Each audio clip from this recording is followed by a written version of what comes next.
Morning guys! Another day to study, at least for me. Ewan ko kung ano yung usual routine nyo ngayon.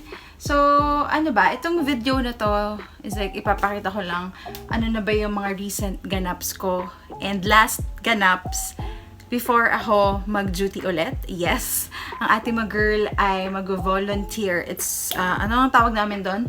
Volunteerizationism. Mimia Gaming. Pero, ayun nga kasi, officially kasi nag-announce yung hospital namin na wala ng physical duty, pure online internship na lang. But then, open naman sila for volunteers. At ang ate mo girl ay isa na nga doon.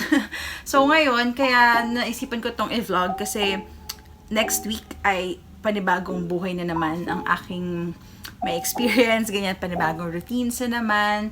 So, ayun. And ngayon pala, last week na to ng May, di ko na sasabihin kung anong date kasi di ko alam kung kailan ko ito ma-upload. So, next week, officially, May 31, magsa-start na ulit ako mag-duty. And hopefully, makapag-vlog ako at maisama ko ulit kayo sa aking mga duties. And kaya din ako nakabihis ngayon kasi pupunta nga akong live. Susulitin ko na din since last week ko na nga ito ng pag-aaral doon. So, hindi pa nakakaalam kasi nag-aaral ako sa live na affiliated dun sa hospital. Hindi naman po siya yung public library. And yun yung usual ganap ko pa din. And of course, review for the board exam. And kanina, ang mga nagawa ko na, hindi ko na na-vlog, pasensya na. Of course, I had my morning devotional, so don't forget that. That is very important. Start your day right. Start your day with God. And after na nakapag-breakfast na ako, then nakaligo na nga ako. And then, ngayon, I'm very excited to share this with you kasi binilhan ako ng ate ko ng coffee maker. So, ang laking tipid talaga kasi instead na bumili ako, so gumagawa na ako ng sarili kong coffee. And ito, pakita ko siya sa inyo.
Kalasa niya na talaga yung sa Dunkin.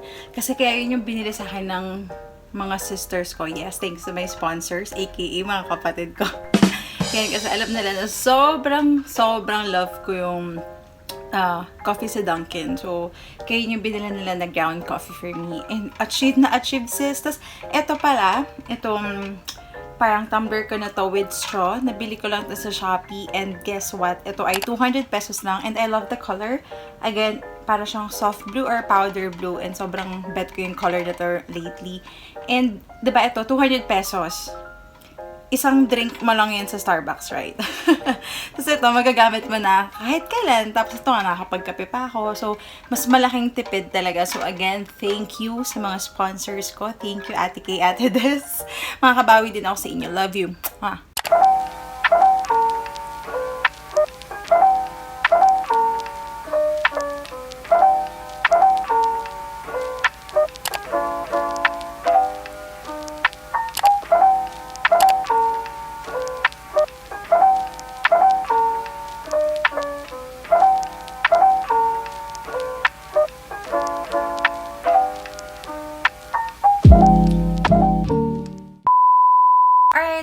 you can see, nasa dorm na nga ako ngayon.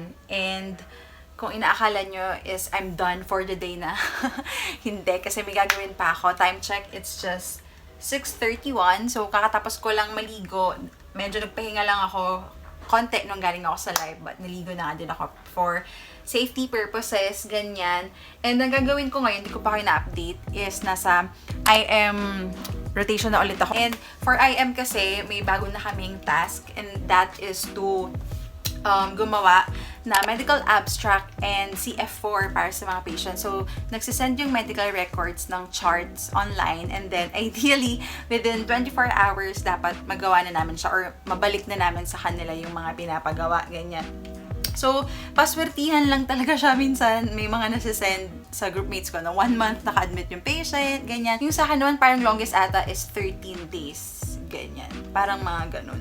So, ayun, but a month ago, nag-sign kami ng NDA or non-disclosure agreement para nga sa safety ng aming patients. Of course, yung privacy, di ba, dapat ibigay talaga natin yun sa patient. So, para may documentation na, as in, wala talagang lalabas sa mga sinesend sa amin, ganyan. And since, technically, gumagawa kami ng paperwork, so, may stipend kami for this. So, may stipend kami ng 1.5 months, di ba? Grabe, akala mo naman tuwang-tawa eh. Akala mo laki ng stipend. Pero syempre, ito pala kasi, isa nga sa mga naging pinagdaanan namin a month ago is na-admit yung lolo ko. Nagka-severe COVID siya. So, ang laking tulong, grabe, ng PhilHealth. Kaya dun ko na-appreciate at dun ko mas pinahalagahan yung paggawa ng CF4 kasi diba dun nga binibase yun kung ano ba talaga yung nangyari sa patients.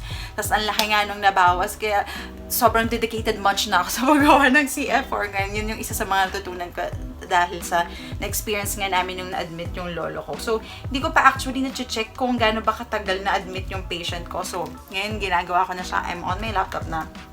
Kasi nga, para matapos ko na siya, ang goal ko lagi is dapat bago matulog or basta hanggang gabi, ito na yung ginagawa ko, ganyan. So, ayun, sisimulan na natin. Let's go!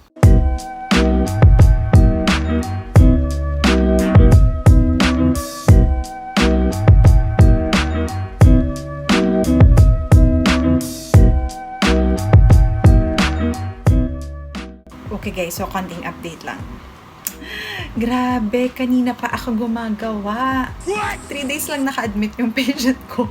Tapos hindi ko matapos-tapos kasi hindi ko talaga maintindihan yung sulat ng doktor. Nanggigigil na ako. Comment down below kung may nakaka-relate sa inyo na sobrang hirap intindihin ng sulat. Like, kung nakikita nyo ngayon, sobrang zoom in na. Sobrang zoom in na talaga, sis. Tapos, nag-call a friend na ako, nag-consult na ako sa iba kong groupmates kung naintindihan nila. Kasi, grabe, kung tutusin, ang bilis-bilis ko lang. Pero hindi ko siya matapos-tapos kasi ang hirap intindihin ng sulat. Sana hindi ako maging ganito, no? Update ko kayo next year. Wala lang, nag-rant lang ako. Okay, bye. End of rant.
Alright, so na-realize ko na wala pa pala akong outro for this video. Kaya ito na, ginagawa ko na siya.